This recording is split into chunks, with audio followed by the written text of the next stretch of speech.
there when it comes to the base at this underground base, which is a lot of trucks showed up there a couple of days before these hits and moved a lot of stuff out. Now, analysts have been looking at that imagery, and according to the White House and according to the Defense Department, what they've determined is those were construction workers who were brought in a couple of days before this bombing, anticipating that something like this could happen in the next couple of weeks, and that they were putting concrete over the entrances that a missile could be shot down, and that's what they were there for. They weren't moving things in and they weren't moving things out, according to that analysis.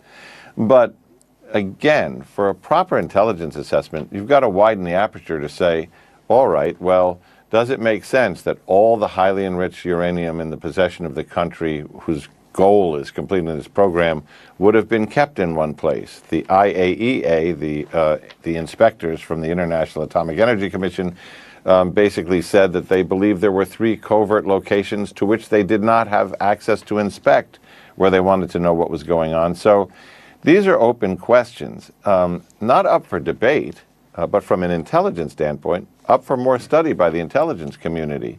This is not the kind of thing in a world where we want instant gratification, as General Clapper put it earlier today, where you're going to get it all yesterday or today or tomorrow.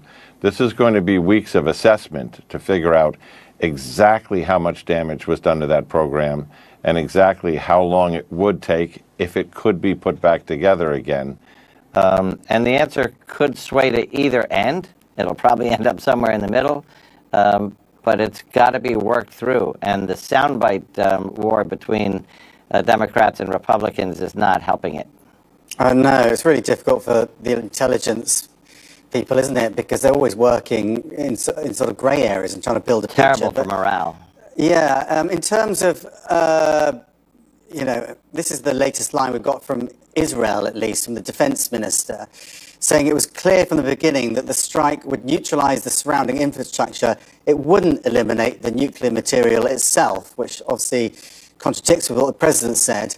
And actually, the Americans now, along with Israel, according to him, are asking Iran to hand over its enriched uranium. So it clearly hasn't. They clearly don't think it's been obliterated. So presumably, you don't think Iran's going to hand over anything that they do have. Well, that's also going to be a longer discussion. You deserve connections without compromise. You deserve the best home and office internet to keep you connected to the things you love. Introducing Airtel Smart Connect Home and Office Wi-Fi. Get unlimited internet for your home or office from just 130,000 Uganda shillings. Best value, high-speed internet for everyone under one roof. Call 127 or WhatsApp 0708 127 127 to get Airtel's My Airtel app to reload your unlimited internet. Airtel, a reason to imagine. Against what are Israeli interests there, and those discussions with the United States. So we still have a ways to go. I know that there was a tendency after this bombing mission to kind of flash the mission accomplished, the end, over the screen, but we're in the middle. Iran had only been set back by a few months. President Donald Trump hailed the Pentagon briefing as, quote, one of the greatest, most professional news conferences I have ever seen. Just a short time ago, the White House press secretary said that now the fighting with Iran has stopped, it's time for everyone in the Middle East to embrace peace. The president used strength on Saturday night. The whole world saw that the United States is indeed the most lethal fighting force in the world with those precision strikes on Saturday evening. But the president wants peace. He always has. And right now we're on a diplomatic path with Iran. The president and his team, namely Special Envoy Witkoff, continue to be in communication with the Iranians and especially our Gulf and Arab partners in the region to come to an agreement with Iran. As for our alliance with the State of Israel and that friendship and that partnership between the United States and the State of Israel, I would argue it has never been stronger.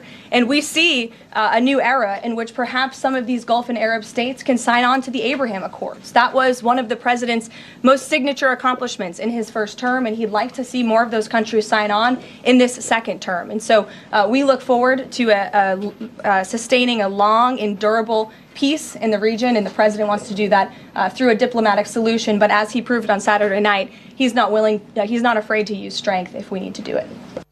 Senator Seleny joins us from the White House. They're really trying to push ahead on this, aren't they? Get on to the next stage of this story, which is looking to some sort of peace. But it's not going away, but because we've just heard Democrats talking about... It's flying from the middle of Missouri under dark of night and hitting their targets and coming back, without ever being fired upon or knowing about. Of course, that is a success without ever being fired upon or knowing about. Of course, that is a successful military mission in its own right. The questions here, the president trying to use the media and there are questions about the Iranian nuclear program as a foil here. So I think we should set aside all of that.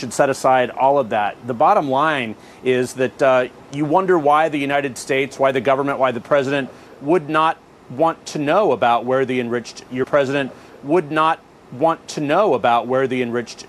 is, would not want to know about the actual state of the Iranian nuclear program, rather than simply saying it's obliterated and moving on.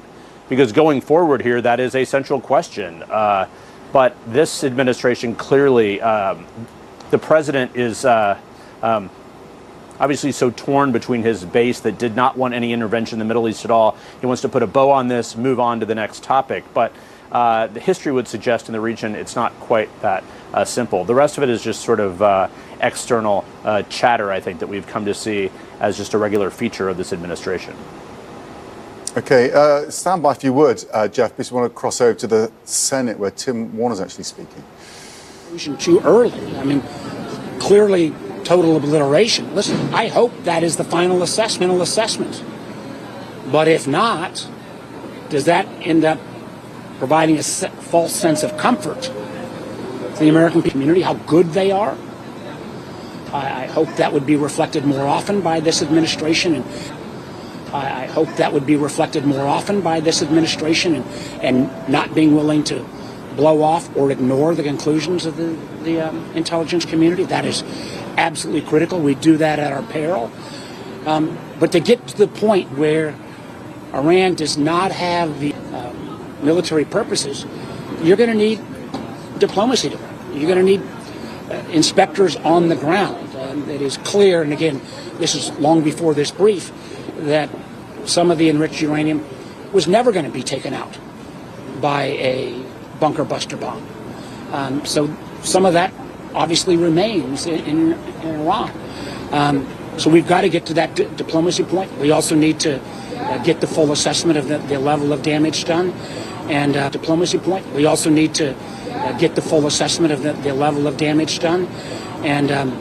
boy, oh boy, I sure hope that some of the extraordinarily strong words that were said about the integrity and quality of our intelligence community, that message will resound in the White House and elsewhere as well. Do you think that the Director of National Intelligence should be part of that final absence? And what do you make of her absence today? I make no judgment. I obviously have grave concerns about the DNI. So we've got there Mark Warner, he's the ranking member of the Intelligence Committee, so a big voice there, Jeff. We've also just had this from Donald Trump posting on Truth Social. The Democrats are the ones who leaked information on that perfect flight, as he calls it, to the nuclear sites in Iran. What's Donald Trump suggesting here? Because as I understood it, we got it from that story from sources in intelligence. Look, that is just one more example, the latest example of the deflection.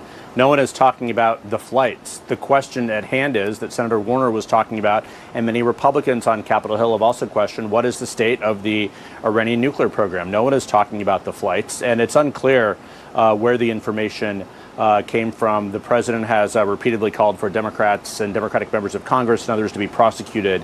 The White House has not put forth any information that that is the case, but the White House did say that the FBI is investigating this leak operation. But at the same time, they've effectively acknowledged this early assessment from the Defense Intelligence Agency that early reports suggest that they may have set the Iranian nuclear program just back by a couple months, not more than that. So again, more intelligence assessments will come once there's a closer inspection on the ground, but the White House is not interested in waiting for any of that. They're simply trying to cast some blame here and move on to other matters, including a large domestic challenge that's facing this administration as well. in the name of his signature tax and spending bill, which is quite frankly also a bit on life support at the moment. Okay. Good evening. At any moment now, President Trump will host a rally that's supporting his so-called big, beautiful bill. The administration says it expects the president to sign his domestic policy agenda into law by July the 4th. Now, that's next week. This is despite recent setbacks in the Senate. So there's a question of A, whether it's possible, and B, is it probable? Pentagon officials are now saying that the US strikes on the Iranian nuclear sites went according to plan. As they laid out new details of the attack, they also criticized the media for reporting early intelligence suggesting that the sites were not obliterated. In hunting for scandals all the time, in trying to find wedges and spin stories, this press corps and the press corps miss historic moments. Whether it's fake news, CNN, MSNBC, or the New York Times, there's been fawning coverage of a preliminary assessment. I've had a chance to read it. Every outlet has breathlessly reported on a preliminary assessment because you want him not to be successful so bad. You have to cheer against the efficacy of these strikes. You have to hope maybe they weren't effective. Maybe the way the Trump administration has represented them isn't true. Stephen Collinson's in Washington. Stephen, was I watching a Fox commentator or was I watching the Defense Secretary of the United States? It is, of course, noticeable that he didn't mention his former network as the critics because maybe they weren't commenting on that particular initial report. But it wasn't a particularly edifying sight. No, it was rather a pantomime, in fact. That performance, I think, was designed mostly for the president himself and to be chopped up into little sound bites that could go on conservative media and social media for the White House to attack the media. I think the problem here is this. The president came out while the planes were still aloft and declared that the raid had totally obliterated Iran's nuclear program. That's not what presidents usually do after a raid, a military action. They wait to get the intelligence. During that Hegseth briefing, there was a much more interesting presentation by General Dan Kane, the chairman of the Joint Chiefs of Staff. He did give more details about exactly how the bombs were targeted, what the ventilation shafts they went down at Fordo, and he made a much more conclusive case that this might have done a lot of damage. But at the same time, as yet, the administration has given no evidence that this nuclear plant was eradicated or obliterated, as the president said.